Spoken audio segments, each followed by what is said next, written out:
Esse cliente, ele quer a informação mais rápida, por quê? Porque ele quer integrar essa informação com os sistemas internos dele, tá bom? E o cliente dele, na ponta, o cliente final, ele também quer.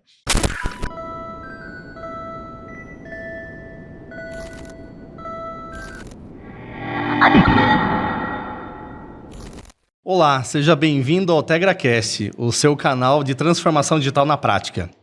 Sempre contando com o Espaço Bandeiras aqui em Votorantim e com o Estúdio Rodrone.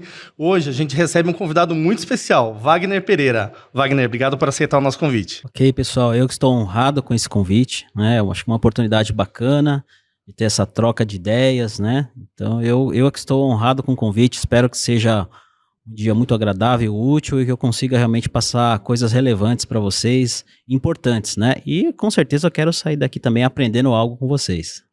Maravilha. Aqui do meu lado, meu parceiro idealizador desse TegraCast, William Polis. Fala, pessoal. Obrigado, Wagner, ter vindo. Obrigado, telespectador. Hoje, convidado muito especial, né? Com certeza.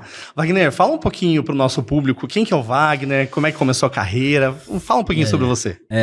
O Wagner é um profissional da área de TI, né, uns 53 anos, dos quais já vividos nessa área já 35 anos só em TI. Eu venho de uma formação daqueles computadores grandes, industriais, IBM, né, quando eu comecei lá nos primórdios, ainda programando, linguagem Assembler, COBOL, e depois eu fui migrando, né, para a carreira de gestão, né. Eu trabalhei assim, em diversas empresas, né, bancos principalmente do segmento financeiro, né, então comecei minha carreira no Banco Bradesco, depois eu tive uma passagem ali no Banco Safra, Banco Nacional, que depois virou Unibanco, que depois virou Itaú, né, também experiências no Banco Santander, tudo isso trabalhando assim em projetos, horas como prestador de serviço, horas como funcionário CLT. Mas ao longo desse tempo aí, pelo menos nos últimos 30 anos, são dedicados a os sistemas de meios de pagamento, tá bom? Então hoje, por exemplo, eu trabalho numa empresa há 16 anos, é uma multinacional americana, né, a FAS.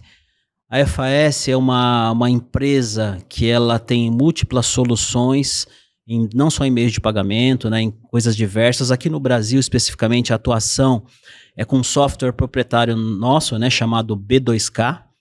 Esse software ele é preparado para você processar cartões de crédito e débito. Hoje, os nossos maiores clientes aqui no Brasil são o Banco Bradesco, né? O Banco Bradesco tem uma operação conosco, onde eles processam no nosso sistema os cartões dele da bandeira Visa, Mastercard, Elo e American Express. É uma carteira em torno de 120 milhões de contas e cartões de clientes.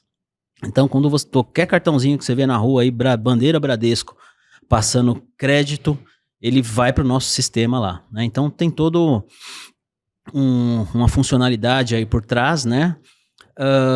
Lá na FAS, a minha experiência foi em migração de clientes grandes. Então, nós preparamos ali o sistema para clientes grandes. Na época, Banco Real, que virou Santander, e a Caixa Econômica era para ser um parceiro nosso, mas ficou na sociedade, não veio processar conosco os cartões deles, mas continuou conosco lá o Bradesco, né? Está conosco lá, só o Bradesco está conosco lá há 13 anos. E esse é o nosso desafio, né? Porque hoje, inclusive, esse tema de tendências digitais, ele está muito ligado à nossa necessidade atual e real. Por quê? Porque o custo mainframe é muito alto. Você imagina que hoje, para processar lá em torno de 40 milhões de clientes, no nosso sistema proprietário interno, que tem lá Banco Safra, Banco Pan-Americano, só para eu fazer uso da máquina da IBM hoje, nós gastamos em torno de 3 mil MIPs a 624, dá uma continha aí, acho que de uns 3 milhões de reais, mais ou menos. Lá no Bradesco, o Bradesco tem um custo um pouco maior. Eles gastam lá hoje em torno de acho que uns 15 milhões de reais. Então, assim, tudo isso só para você fazer o uso de uma máquina, né, da IBM. E aí, o que você tem que fazer? Com esse custo que você tem que trazer o máximo de rentabilidade possível. Por quê? Porque você precisa diluir esse custo para os teus clientes. Então você tem que agregar o maior número de serviços, você tem que ter uma alta produtividade nisso. E nós estamos conseguindo isso, né, com a migração, por incrível que pareça, você fazer meio que um downsize em muitas coisas. Por quê? Porque você tem informações estáticas que o custo de processamento dela no mainframe é muito alto. Então o que você faz? Você faz um downsize disso, você joga para baixo a plataforma, por exemplo, faturas, né? Quando você fecha uma fatura do cliente, você não pode mais alterar, até por questões legais. Você não pode alterar. Se o cliente pedir uma segunda via de fatura, você tem que emitir a segunda via fidedigna à primeira fatura. Então, o que você tem que fazer, né? O armazenamento disso, e até pela legislação, você tem que armazenar por 5 anos. Um cliente liga numa central e fala assim, eu quero minha fatura de até os últimos 5 anos, você tem que mandar, você é obrigado por legislação. O custo de armazenamento disso no mainframe é altíssimo. Então, o que nós estamos fazendo agora? Nós já estamos há alguns anos já, nós armazenamos em PDF, em baixa plataforma, então a recuperação disso, a distribuição disso e a facilidade, o cara te passa um e-mail via uma central de atendimento e fala, quero a fatura no e-mail tal, ou no e-mail X, ou no Y, ou no Z, ou você até pode entregar mensalmente já no endereço de e-mail dele. Então, assim, isso tem um custo, assim, nós abaixamos o custo demais em relação a isso, né? E até tem uma experiência muito legal com o Banco Bradesco. Sabe aquela cartinha de quitação que vocês recebem anualmente, que todas as empresas que elas prestam um serviço para você, que você paga pelo serviço, ela tem que te dar aquela carta de quitação? Tem uma experiência com o Banco Bradesco que foi uma economia gigantesca. Por quê? Porque o Bradesco, na ocasião, ele tinha 50 milhões de clientes ativos, tá bom? Só que desses clientes ativos, você tinha ali 25 milhões, por exemplo, que recebiam fatura mensalmente. Os outros não eram um cartão ativo, mas não recebia mensalmente a fatura. Por quê? Porque tem aquela... Se você tem gasto, ele te manda fatura. Se não tem, né, ele não manda nada. E daí, quando surgiu a legislação, falava que você tinha que mandar a carta de quitação para todos os clientes. Então, o que o Bradesco fez? Ele pediu para nós desenvolvermos uma solução para enviar essas cartas para o cliente, né, uma vez por ano. Então, você ia ter que enviar 50 milhões de cartas. Aí, o que ele sacou? Ele falou assim, poxa, eu vou mandar carta para quem nem usa o meu cartão mais, está lá com o cartão na gaveta, e vou ter um custo altíssimo, porque o custo na época, entre a impressão, postagem no correio, era em torno de R$1,50. Vezes 50 milhões de clientes. Entendeu? Então aí o que ele fez? Ele falou assim, não, eu vou mandar uma mensagem na fatura daquele cliente dizendo o seguinte, você quitou seus débitos no ano anterior. Aí você economizou a postagem, você já economizou 50 milhões de cara, entendeu? E aí o cara que ligar na central, você fala assim para ele, olha, você quer a carta? Quer? Tá bom, vou te mandar pelo correio.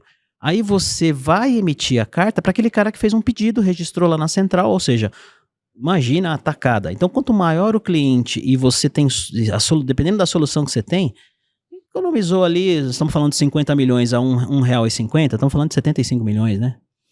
Imagina você economizar 75 milhões numa tacada só. Só de pensar um pouquinho, né? Queimou 2 neurônios. Exatamente. Então, assim, tem coisas muito legais graças à transformação digital. Né? Porque você consegue armazenar as coisas e mandar para o cliente no tempo que ele precisa, né? Coisa que há uns 15 anos atrás nós não tínhamos isso. Assim, a gente, primeiramente, quando a gente coloca o volume na história, a transformação digital não é só que ela faz a diferença, ela é a diferença, né? Porque você tá falando de milhões, né? De transações, de usuários, de clientes e assim por diante. E essa questão também de, você vê até hoje, como que a alta plataforma ainda é assim, coluna cervical, né? Assim, a espinha dorsal do sistema financeiro brasileiro, né? E assim, hoje eu queria que você contasse um pouquinho dos desafios que tem de tomar essas decisões, porque muitas coisas estão lá em alta plataforma, né, mainframe, e tem muitas coisas que falam, eu queria fazer aqui um downsize, mas os critérios para tomar decisão, se faz sentido ou não, para além do financeiro, como que é os desafios para tomar decisão? Você tocou num ponto muito importante, porque, por exemplo, quando você fala da parte de autorizações, né, que é a autorização propriamente dita, que é o quê? Quando você pega o seu cartão, vai fazer um pagamento de uma compra, seja ela por aproximação, se você vai digitar senha, se você vai fazer via internet, não importa. Tem uma rede de comunicação. Então eu tenho primeiro o equipamento que você tem ali, aquele equipamento físico, né? Não importa o meio físico. Vou falar Sim. do meio físico, porque pode ser a própria internet também. Quando você entra com os dados ali, aqueles dados trafegam. Primeiro ele sai do sistema, ele sai ali do equipamento.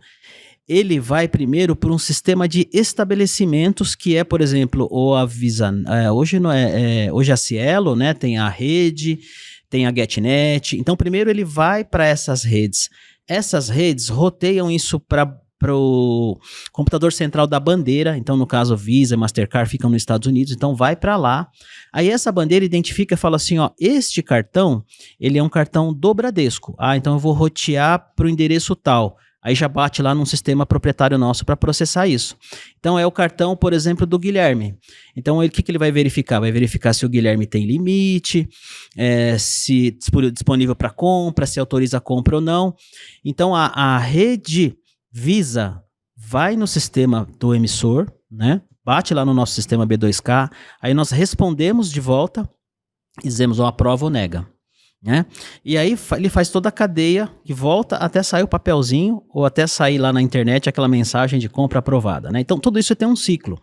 E o mainframe nesse ponto ele é muito relevante para esse processo, porque você pega um cliente da magnitude do Bradesco, que são 120 milhões, né?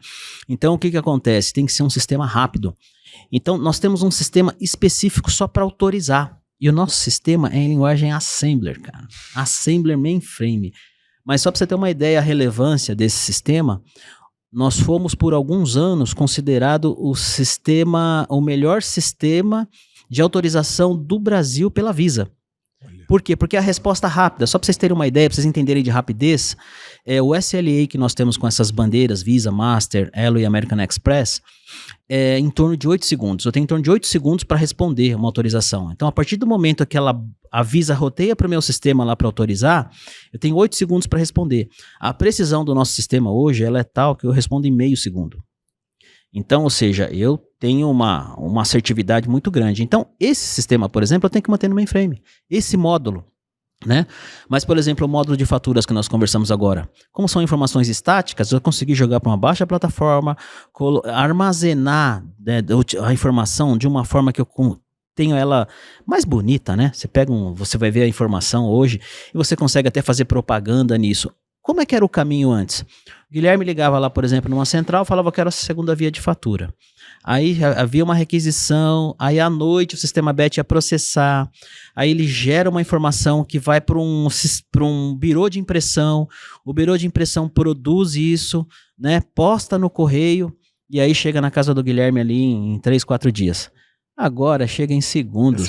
Ele fala assim, ó, eu quero a minha segunda via no e-mail tal. Se demorou mais que 10 segundos, você pode ligar lá e falar, ó, vai acontecer algum problema, porque é muito rápido hoje. Então, assim, esses benefícios, né? Imagina o que esses bancos, essas grandes empresas não economizaram de correio, gente. Impressão e postagem. Economiza de selo, né? E de papel. Então, assim, é fantástico isso. Quando você vê essas transformações, né? Então é uma coisa muito bacana. Agora, por exemplo, tem coisas que já valem a pena você ter na plataforma distribuída e o que nós estamos fazendo hoje? Nós estamos identificando essas coisas que têm essa oportunidade de jogar lá, porque aí o custo é muito mais baixo, né? Sim. Então, só para vocês terem uma ideia, quando nós começamos a nossa operação lá com o Banco Bradesco, nós gastávamos em torno de 5, 6 mil MIPS. Você faz sempre essa continha por vez de 624. O banco foi crescendo e aí você tem que fazer o quê? Você tem que aumentar a tua capacidade de processamento. Então, a operação que começou em 6, 8 anos depois, ela já estava em 12 mil MIPS. Né, a R$624, R$625, então você imagina o custo para onde foi. Então hoje, lá dentro do próprio banco também, os desafios são esses, você baixar esse custo. Então, o baixar o custo significa você tirar coisas de um sistema que tem alto custo de processamento, alto custo mesmo, né, a palavra grana mesmo. Sim. E você levar para esses sistemas onde você tem o custo de armazenamento é mais baixo, né? Onde a forma de entregar. Um exemplo, hoje quando nós começamos a operação com o Bradesco, eles tinham um sistema de atendimento de agências. Então, esse sistema de atendimento de agências, ele vinha buscar as informações de cartões de crédito lá no nosso sistema. Então, a gente tinha uma comunicação, que era, a gente fala 6-to-6, porque na verdade é duas máquinas mainframe se conversando, ele vinha buscar essas informações lá. Com o tempo, isso foi mudando ao ponto de hoje, ele já ter algumas informações lá embaixo da plataforma, ele fazer uso de aplicações embaixo da plataforma para vir buscar essas informações, e aí você diminui esse custo, né? Então, assim, é impressionante o ganho que você tem disso, e fora a rapidez da informação. Então, por exemplo, né, hoje em dia, os aplicativos de bancos, né? Quando você fala dos dados de cartões de crédito, hoje ali, você consulta de uma forma muito mais simples e rápido, você tem mais informações do que você tinha antes, as informações são mais claras, você tem uma informação com visual mais gráfico, né? Mais entendível, mais bonitinho. Ele consegue te dizer ali onde você está gastando mais, se é em vestuário, se é em posto de gasolina, se é em alimentação. É uma coisa muito legal. Então ajuda até o próprio usuário final a ele ter uma clareza de, numa fatura de cartão de crédito, como é que está a distribuição dos teus gastos, né? Então isso é muito legal. Isso, a transformação digital, né, que graças a Deus chegou e tem que continuar, porque o que a gente tem de oportunidade aí são muitas oportunidades, né? Então isso é muito bom. Por outro lado, isso exige também você adequar os seus sistemas para que eles também respondam rápido, né?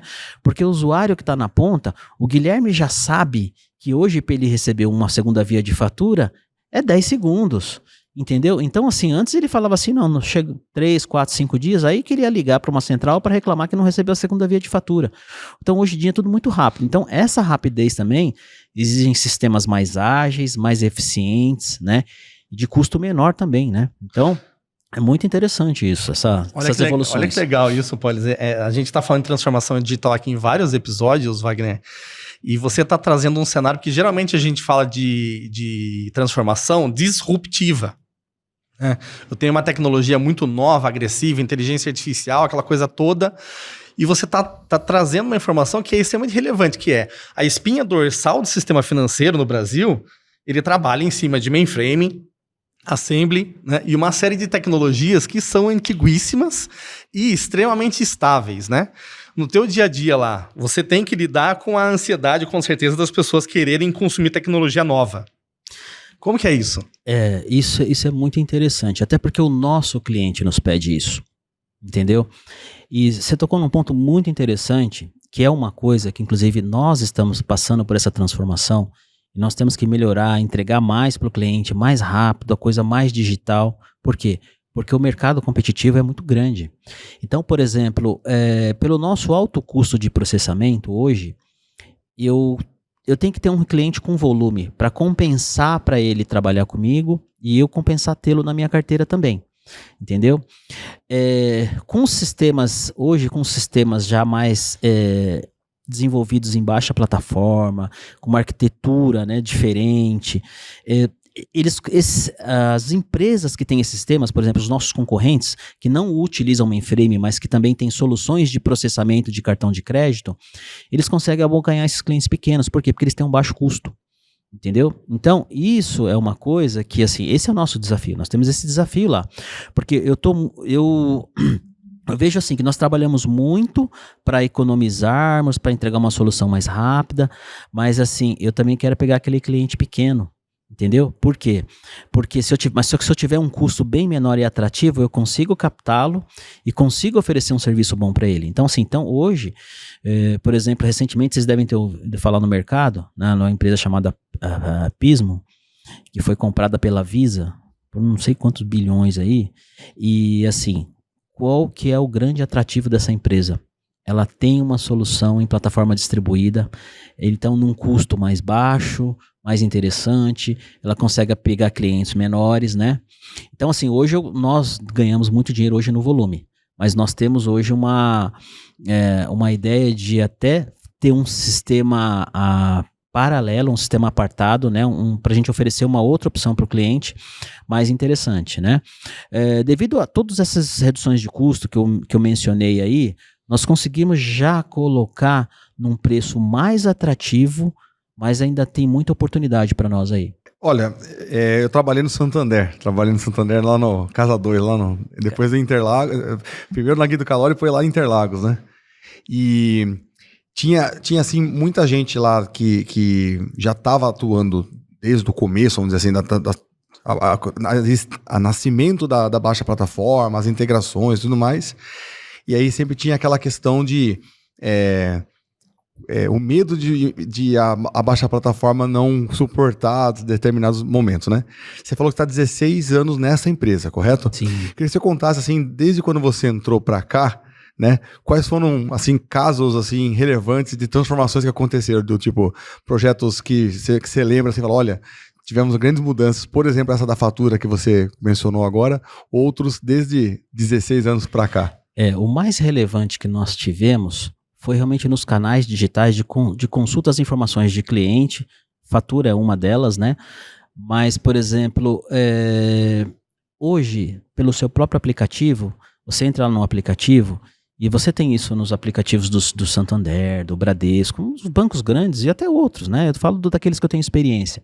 Então, hoje, por exemplo, você consegue cancelar um cartão seu. Falou, perdi o cartão, fui roubado, você cancela. Ou você fala assim, eu quero parar de usar. Você fala assim, eu quero diminuir o meu limite. Você me deu um limite de 20 mil reais, né? E hoje só que 10 reais é o suficiente para mim. Aí você mesmo vai lá e diminui o teu limite e tal.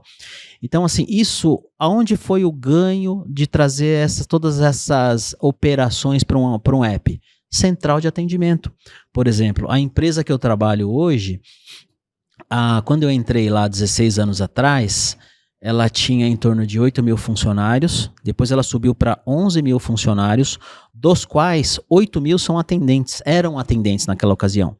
Então o que aconteceu? Quando você vai melhorando os teus serviços, a quantidade de pessoas que você precisa para atender é muito menor.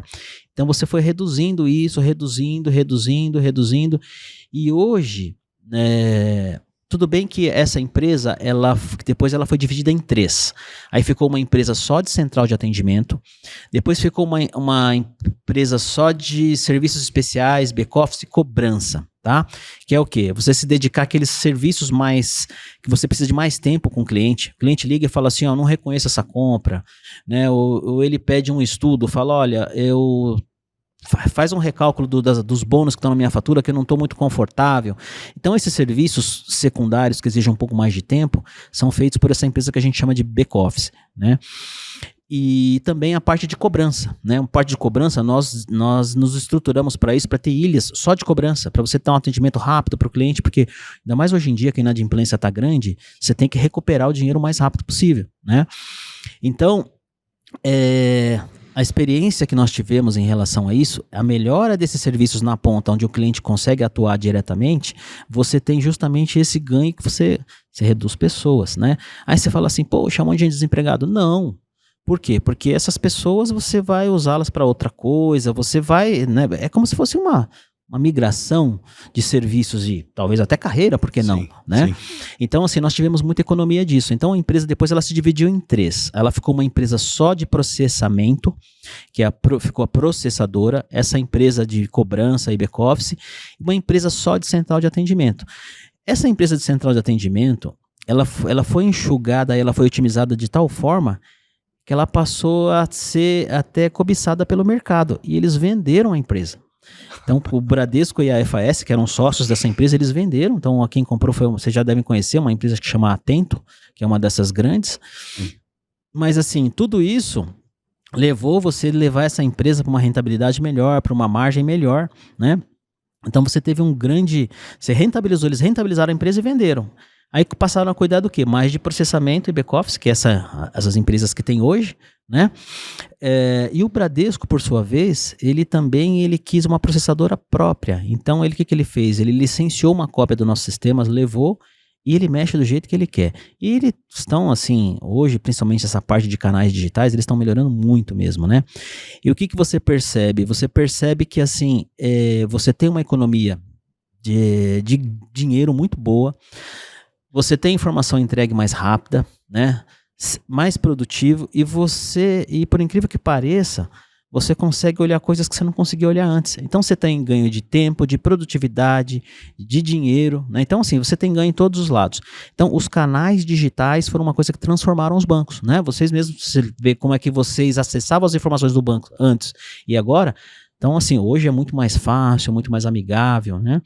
Então, isso realmente trouxe ganho de custo de processamento, que você reduziu o custo de processamento, você reduziu o custo com pessoas, né? E outras coisas mais, porque não é só pessoas, porque antes você, lá, eu lembro que quando eu visitava Jundiaí e Itu, que eram as centrais de atendimento, você via aquele mundo de gente lá. Hoje você vai lá, você vê assim, as ilhas são menores, né? Então você ganhou, você devolveu o espaço físico, porque assim, cada atendente está ali num computador. Então, assim, o ganho que você também teve de espaço físico, de computador, então o ganho é em todos os nichos, né? Então, assim, viva a transformação digital, né? Eu não lembro a última vez, cara, de verdade, que eu entrei numa agência do Bradesco. Eu não lembro, porque a ativação do cartão que ele renova, né, de tempos em tempos, eu faço pelo celular, é tudo pelo celular. Eu sou cliente do Bradesco, né? Então, eu não, sinceramente, não lembro quando foi a última vez. Um outro ganho importante. Vocês lembram que lá no passado, há muito tempo atrás, vocês recebiam uma cartinha com a senha do seu cartão de crédito? Ah, é. Não que ficava atrás do cartão, assim, se não tem descolava. mais isso. Você mais. entra lá no seu aplicativo, ele faz uma identificação positiva muito boa mesmo, né? Para saber que você é você mesmo, que você está com o cartão na mão. E lá você consegue ver a senha. Então, assim, não tem mais carta de senha. Então, por exemplo, o Banco Bradesco, eu lembro que quando nós começamos a operação lá com eles desembolsavam em torno de 20 mil cartões por dia. O que é isso? São clientes novos e também são trocas o cartão vai vencendo, você vai trocando, você vai renovando o cartão. Sim. Então a gente embolsava em torno de 20 mil cartões por dia. Tudo bem que hoje a gente tem uma inteligência no sistema, que o sistema não troca a senha sempre. Então você só troca a senha do teu cartão quando você muda o número dele. Em que condições você faz isso? Quando você perde ele ou quando você é roubado ou quando ele é extraviado. Porque aí você precisa emitir um novo cartão e cancela aquele definitivamente. Então aí você precisa de uma nova senha. Mas o custo também, do ganho que se teve com a redução de emissão de carta de senha, seja a primeira via, seja a segunda via, é fantástico, né? Então, assim, essas evoluções, essas coisas. Outra coisa também, o sistema, antes ele mandava a fatura para o cliente de qualquer valor.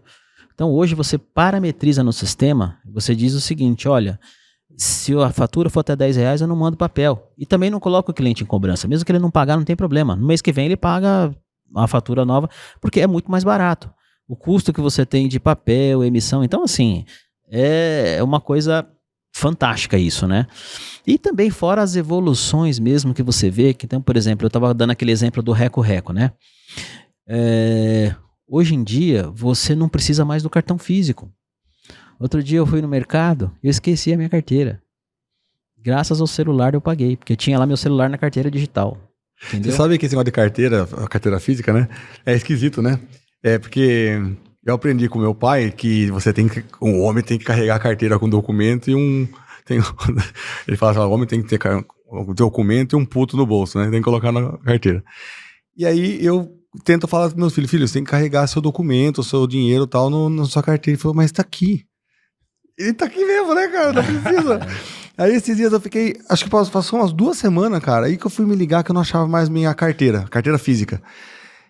Que tem lá documento e tudo mais. Cara, não precisa mais, né? Não precisa mais. RG não tá aqui. CNH, até carteira de trabalho tem no celular hoje. Você reconhece com facial, encosta, paga. Então, agora uma coisa que me chamou bastante atenção é o seguinte. Estavam falando bastante de custo de otimização, o custo de altíssima disponibilidade versus baixa disponibilidade e tudo mais.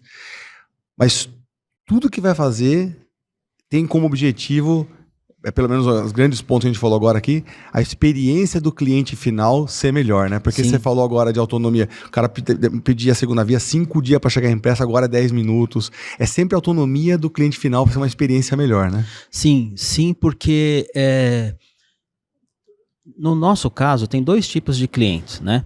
E ambos a gente tem que tratar bem, porque até um depende do outro. Então tem aquele cliente que é o banco ou a financeira, ou o emissor de cartão a gente chama, então pode ser um banco Safra, pode ser um banco Pan-Americano, né? Recentemente nós estamos captando lá o Banco FID, que é um banco menor, é o banco do grupo Fiat, né? Mas não importa, né? Tem financeiras também, tem uma HS financeira, né, que tá lá no sul. Não importa. Esse cliente, ele quer a informação mais rápida, por quê? Porque ele quer integrar essa informação com os sistemas internos dele, tá bom? E o cliente dele, na ponta, o cliente final, ele também quer, né? Então todos eles, todos querem facilidade, né, e rapidez. E hoje, por exemplo, quando nós tivemos... Aí aquela lance que você já me perguntou de assim, o que você faria diferente, como é que vocês têm feito hoje? Nós tivemos essa experiência, porque esse sistema nosso proprietário, o B2K, ele é uma versão de sistema que ele roda em alguns lugares no mundo, né? Então, na Austrália, na Inglaterra, nos Estados Unidos, no México. Então, assim, nós temos aí em 7 grandes países rodando. O nosso maior mercado ainda é o mercado americano, né? O mercado americano ainda é onde a gente tem o nosso maior volume de cartões. Mas depois do mercado americano, o mercado brasileiro é o segundo maior mercado do mundo, né? Então, assim, tirando o americano, nós somos o primeiro. Então, para você ver a relevância do Brasil em relação a isso. O que nós fizemos há 5 anos atrás? Quando o Bradesco falou assim, olha, eu quero uma cópia desse sistema que eu vou licenciar, vou pagar por ele, eu quero processar dentro das minhas instalações, nós pegamos uma cópia desse mesmo sistema, combinado, né? Nós dividimos e falamos, Bradesco, essa cópia é sua e essa é nossa. Então, você tem a evolução do software dele por um caminho e a evolução do nosso por outro. No nosso, nós já fomos olhando para coisas que nós podíamos ter feito diferente, não fazíamos, por quê? Porque antes eu tinha a estrutura do banco, que eu tinha que manter aquela estrutura grande. Agora, o que nós fizemos? Principalmente na parte de comunicação, na onde eu tenho que entregar a informação para o cliente rápido, nós já jogamos tudo embaixo da plataforma. Então eu deixei de ter aquele custo alto, com o mainframe, e hoje eu tenho... o processamento rápido, eu entrego fácil, tudo embaixo da plataforma. Então, assim, nós tivemos uma revolução grande. Então, nós desenvolvemos, assim, as APIs, né, os conceitos de APIs, a gente, assim, pegou o que nós tínhamos de melhor no mercado, de experiência, de linguagem, né, e nós colocamos isso para funcionar e nós reduzimos, aí é fantástico, né, quando você entrega mais rápido ao cliente, ele gosta, aí você ainda reduz custo. Então, assim, isso foi uma coisa bacana. Isso é uma grande evolução. E às vezes até essas melhorias aqui que nós fizemos no nosso, eu falo, Bradesco, eu tenho isso aqui, você quer? Quer? Aí eu fecho um projetinho com ele, dou até um descontinho para ele, eu já vendo um serviço lá para ele também. Por quê? Porque essa evolução que eu tenho com os clientes, né? Tudo isso agrega valor ao meu produto e eu consigo talvez até dividir aquilo, ofertar coisas semelhantes para outros clientes. Então, assim, essa troca todo mundo ganha, é uma coisa de impressionar. Então, isso foi uma coisa que nós realmente fizemos diferente. Se você fizer a proporção hoje, eu processo hoje 40 milhões gastando 3 mil MIPs. O Bradesco processa 120 gastando 25 mil. Olha a relação. Nossa. Então, se você for ver hoje... Abriu um abismo, né, de exatamente. Diferença. Aí você fala assim, não, tem um pouquinho de diferença sim. O banco é muito grande, né? E, por exemplo, o banco... Eu tenho que fazer com que o meu sistema se integre com os diversos sistemas do banco. Então, tem sistemas de conta correntes, fundos, tem os sistemas regulatórios, contábeis, né? Então, tem uma série de sistemas que a gente tem que integrar lá. Mas, ainda assim, né, o grande ganho está naquelas coisas que você tinha, o que você não precisa, você começou a fazer de forma diferente. Essa que é a questão. Então, né? E essa forma diferente trouxe ganho para todo mundo. Que é o que traz resultado diferente, né? A gente tá falando aqui, Wagner, e o segmento financeiro, para mim, ele tem algumas características que são muito atrativas, né? Uhum. É um lugar onde você encontra profissionais que trabalham na mesma empresa há 15, 20, 25 anos, né? E que tem uma preocupação muito grande com o cliente em si, ou seja, com o resultado que o cliente precisa absorver. E, obviamente, a estratégia dessas empresas de reter profissionais durante tanto tempo assim, que realmente, às vezes, você se aposenta numa empresa como a tua, né? É a segurança, questão de segurança. Porque eu preciso de pessoas confiáveis aqui do meu lado, para que possa trazer uma solução também confiável, um serviço confiável. Como que é o dia a dia numa instituição como a tua, num lugar como o teu, a preocupação com a segurança das aplicações, de tudo? Você tocou num ponto muito importante e tem sido realmente uma realidade para nós. Porque, por exemplo, nesses 16 anos, quando eu entrei ali na empresa, eu já entrei para fazer gestão de um grupo de pessoas. Aí depois que eu assumi a área como um todo, né? Então, na minha estrutura hoje, eu sou um gerente executivo de sistemas, eu tenho 4 gerentes de sistemas. Esses gerentes têm alguns coordenadores e alguns analistas sob sua gestão. São em torno de 80 colaboradores, tá bom? entre funcionários e às vezes colaboradores mesmo de empresas externas, né, que nos apoiam lá. E nós tivemos que pensar dessa forma já uns 5, 6 anos atrás. Por quê? Porque quando você fala principalmente do pessoal de mainframe, é um pessoal que já mais antigo, né, com mais experiência e também com um pouco mais de resistência, sim, é fato. Só que é interessante que você tem hoje profissionais trabalhando, de pessoas na faixa entre 50 e 70, trabalhando com mainframe. Eu posso afirmar para você que no meu time de 80, 40% do meu time tem entre 50 e 70. Tá Que bom? fantástico, né, cara? E os especialistas, aqueles caras que dá marretada no lugar certo, que põe a bola na caçapa, São esses caras. esses caras é a galera acima de 55, cara. É de impressionar. Então, assim, tem uns ali entre 60 e 65 que eu não largo por nada. Só que tem um detalhe, né? E assim, a gente tem que falar porque são coisas reais. Eu vi a Covid levar muitos dos meus amigos, né? Eu quando eu entrei ali na empresa, 16 anos atrás, eu era um dos mais jovens, né? Hoje eu já consegui mudar isso. Então, por exemplo, eu comecei a trabalhar isso há uns 6 anos atrás. Nos últimos 5 anos, eu consegui dar uma reciclada no meu time. Então, na verdade, só perdemos um colega lá, era um gerente meu, que perdemos pela Covid. Mas, assim, independente disso, as pessoas também, elas às vezes vêm a falecer por outras questões e também se cansam e querem realmente descansar e aposentar. Então, por exemplo, nós sempre olhamos para isso também de uma forma muito positiva e no sentido também de fazer até um plano de demissão voluntária, porque às vezes o cara pega aquilo e fala, não, agora eu realmente vou descansar ou vou fazer outras coisas, né? Então, o que nós fizemos? Nós criamos um plano para quem quer realmente, a pessoa fala, puxa, cansei. Ele sai bem. E aí nessa troca de time, nessa reposição, sempre trazendo gente mais jovem.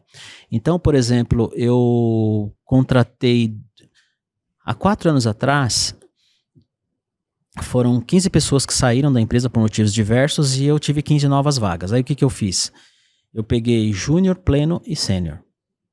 Eu peguei uma proporção de 33%. Mas o que eu fiz? Para mim saíram 15 sêniors e consultores.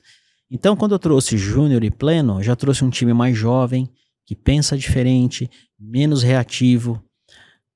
E assim, ó, foi uma surpresa boa. Eu posso afirmar para você que 70% do time eu tive êxito. Porque assim, alguns dos outros 30% são pessoas que assim, raros, não se deram bem. A gente teve que desligar, acho que teve 1 ou 2 casos. Mas assim, teve gente que o mercado realmente ofereceu oportunidades melhores. Mas os que estão ali ficaram bem, aprenderam o sistema, hoje já estão tomando conta de algumas coisas, assim, então gente boa. Então, assim, não tem jeito. Você tem que fazer o quê? Você tem que buscar, você tem que treinar, tem que fazer a integração, isso é muito importante, a integração. Então, por exemplo, com a pandemia, uma coisa que nós perdemos foi que assim, todas as pessoas tinham que ficar em casa. E os jovens, né, e você até teve a experiência com minha filha, que você conheceu, os jovens começaram a trabalhar na pandemia em casa, home office. E a minha filha até teve uma experiência que quando ela começou a ir para o escritório, ela falou assim, papai, é impressionante como eu cresci indo para o escritório. Por quê?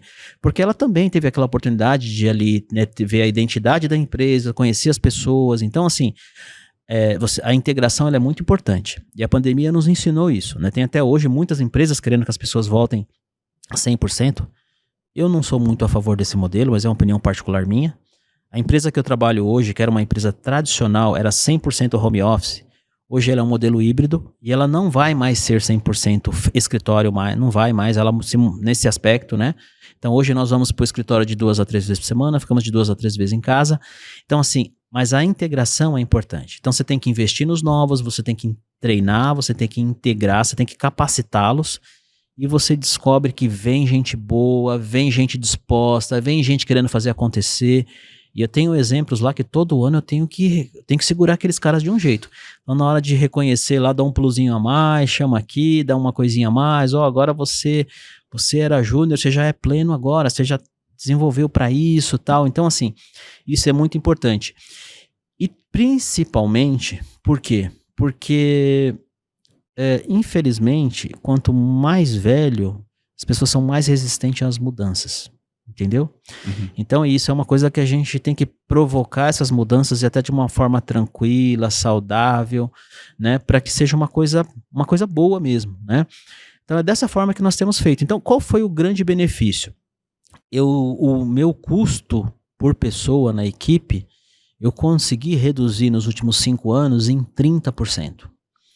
Qual que é o benefício disso? Eu também consigo entregar um preço mais competitivo para o meu cliente. Porque a minha equipe é o que a gente chama lá de professional services, né? Que são assim, você pega projetos para desenvolver para cliente, começo, meio e fim. Então, quando o cliente quer contratar um projeto, ele quer pagar mais barato. Se você tem uma equipe mais competitiva, você consegue ter lucratividade, você consegue ter uma margenzinha ali para redução de preço e você fica mais competitivo. E nós tivemos que passar por isso sim nos últimos 5 anos. Por quê? Porque há uns 6, 7 anos atrás, nosso custo era alto. Até para a gente captar novos clientes. Então, assim, nós tivemos que fazer isso, né? Outra coisa que eu fiz também, eu fiz um contato com um fornecedor que ele capacita pessoas voltadas já para esse nosso meio. Então, o que ele fez? Ele treinou essas pessoas, trouxe para nós num custo muito baixo. E é claro, depois você vai equilibrando esse custo, porque ele também tem que ganhar grana, né? Mas qual que é o bom disso? É você trazer gente nova, né, pro time. Então essa foi a nossa experiência, foi uma experiência boa, inclusive a gente quer dar continuidade nisso aí. Pensa assim no nossa audiência aqui, vai ter pessoas que vai estar no mesmo patamar que você, ou seja, está já à frente de gestão, tecnologia, né? Mas também tem aqueles que estão os entrantes, né? Eu queria que você contasse um pouquinho, eu estou percebendo assim, de forma muito forte, essa visão de negócio que você tem, apesar de ser tecnologia. Então eu queria que você contasse um pouquinho a sua trajetória de homem de tecnologia e em como que isso foi incorporando divisão ao negócio, porque é muito comum a tecnologia ser a única coisa que importa quando começa a carreira. Uhum. Num dado momento você começa a entender qual que é o entrelace delas, né? Isso é assim, eu acho que até para que, e aí eu falo por mim, até para que eu conseguisse ser um profissional, né, que conseguisse entregar um pouco mais e ser mais importante para a empresa no sentido assim de ter uma visão diferente, né? Então, por exemplo, embora eu vim de uma carreira muito técnica, o que eu pensei? Porque eu fiz colegial técnico, eu já programava Assembler, COBOL aos 18 anos, e eu falei, o que eu vou fazer de faculdade? Aí eu falei, vou para fazer administração, né? Eu fiz administração com ênfase em análise de sistemas na época, até numa faculdade que era ali perto da IBM, os professores da IBM, porque eu falei assim, eu quero ter uma visão não só de tecnologia, também quero uma visão mais administrativa. E como eu fui trabalhar em empresas que você está voltado a cliente, né? Então não tem como você não pensar no negócio. Por quê? Porque você tem que estar no cliente, você tem que entender a necessidade, você tem que entender o negócio dele. Então, e aí até para dar soluções, né? Então isso é muito importante. Então isso foi uma coisa que eu realmente fiz questão de sempre estar também aprimorando essa parte, né? Essa parte do negócio, para melhorar essa visão. E também hoje o mercado ele exige profissionais não tão técnicos mais. Essa é uma necessidade atual do mercado.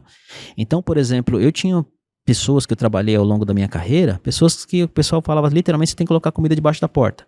É aquela pessoa que ela e a máquina é sensacional, ela voa, pega fogo os dois ali, o negócio anda, flui. Mas o que você precisa? Você precisa de pessoas mais maleáveis, entendeu? Pessoas que elas consigam, tenham jogo de cintura, pessoas mais resilientes. E eu lembro uma vez que um cara me escolheu para eu liderar um grupo e eu fiz esse questionamento para ele, falei assim, cara, eu não sou aquele técnico refinado de escova bit e tal. Se você quer uma pessoa extremamente técnica, tem outras opções ali, ó, o fulano ali tá melhor que eu para essa posição. Ele falou, não, mas é justamente o que eu não quero. Por quê?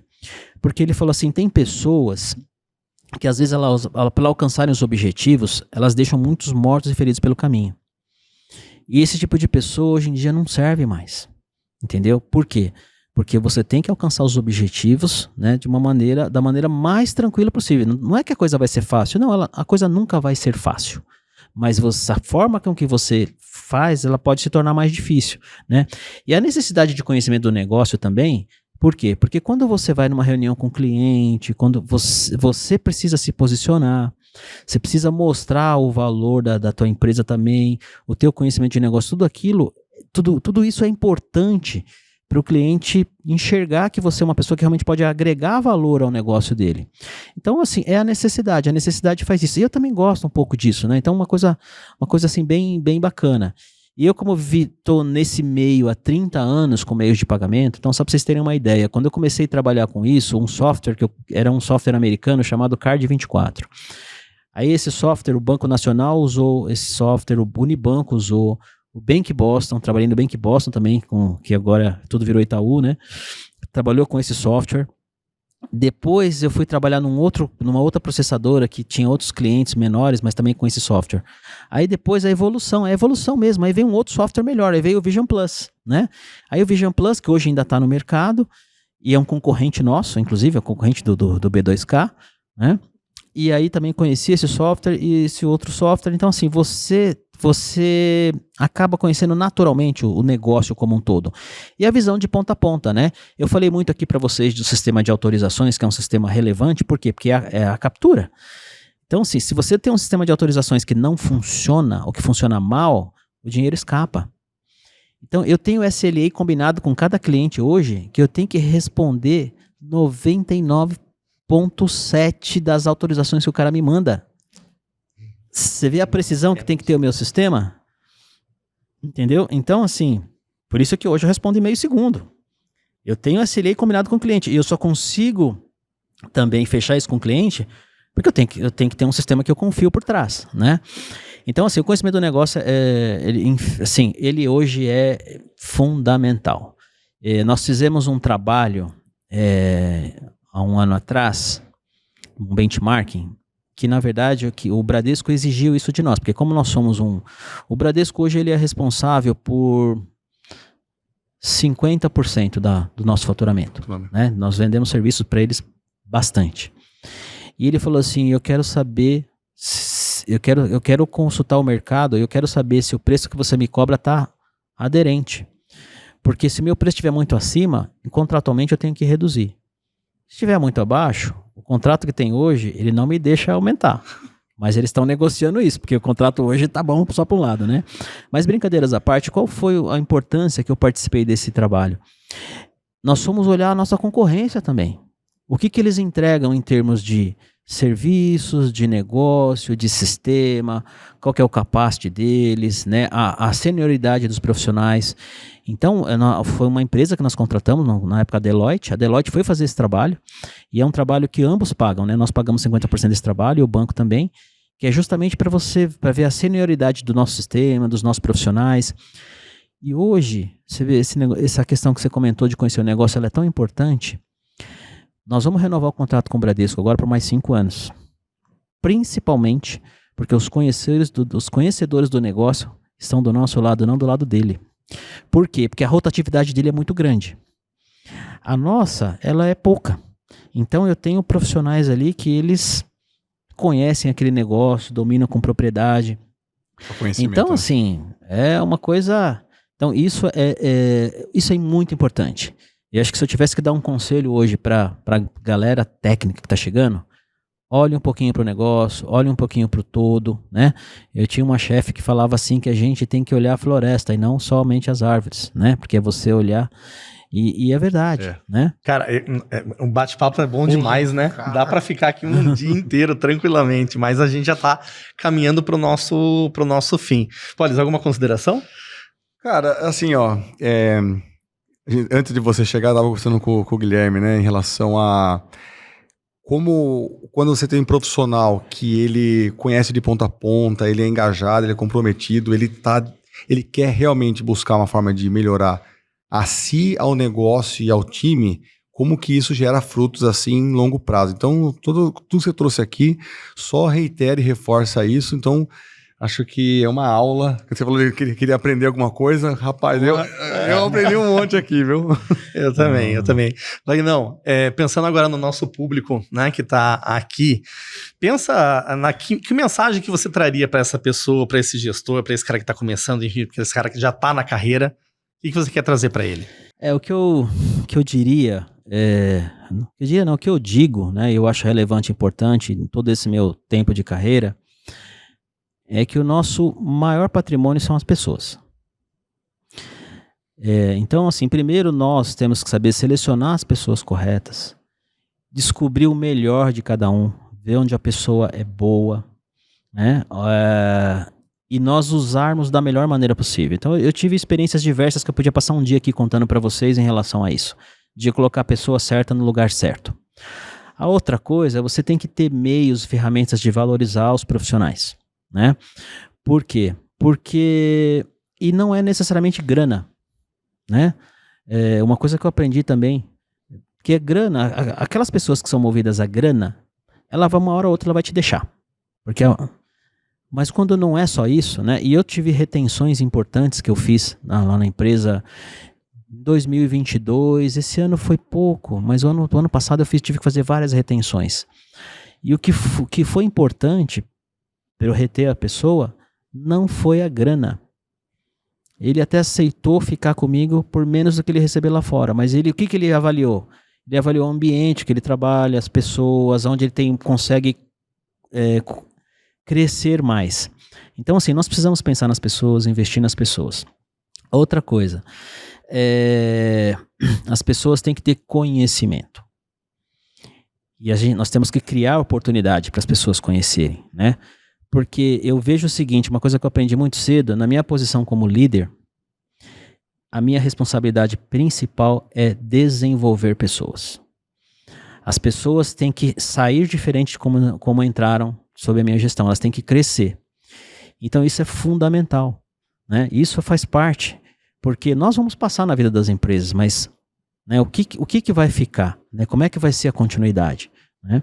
Então, assim, nós precisamos realmente pensar nas pessoas, né, investir e, assim, criar as oportunidades. Agora, pensar nas pessoas não é passar a mão na cabeça, não é ficar proteger demais, não é isso. É você dar oportunidades iguais e aqueles que aproveitarem melhor as oportunidades têm que ser reconhecidos sim por isso. Nós temos que ser gestores justos, né? Então, isso é uma coisa que eu prezo muito. Tem que ser gestor justo. Então, assim, eu sei que eu estou cumprindo o meu papel quando as pessoas estão se desenvolvendo, quando elas estão crescendo. Então, por exemplo, já tiveram várias pessoas que foram lideradas por mim que cresceram, viraram meus pares. Eu tenho pelo menos 3 lá que são meus pares hoje, né? E são pessoas que eu contratei, algumas já estavam lá e foram trabalhando comigo e crescendo. Então, eu me sinto realizado com isso, né? Porque eu acho que isso é muito importante. Essa é minha mensagem principal, né? É conhecimento e a gente, como líder, ser justos e pensar na importância das pessoas para nós. As pessoas são importantes, né? A máquina vai até um certo ponto. É isso aí, pessoal. Wagner, obrigado de coração por você estar aqui com a gente, dando essa aula que de fato né? Te agradeço muito. E queria agradecer também você, nosso espectador, nosso público, apreciando aqui um pouquinho dessa nossa conversa. Fique sempre ligado nos próximos episódios. E não esqueça de compartilhar, de comentar e de assistir esse episódio aqui e divulgar para quem você puder, tá bom? Esse é o TegraCast. Obrigado.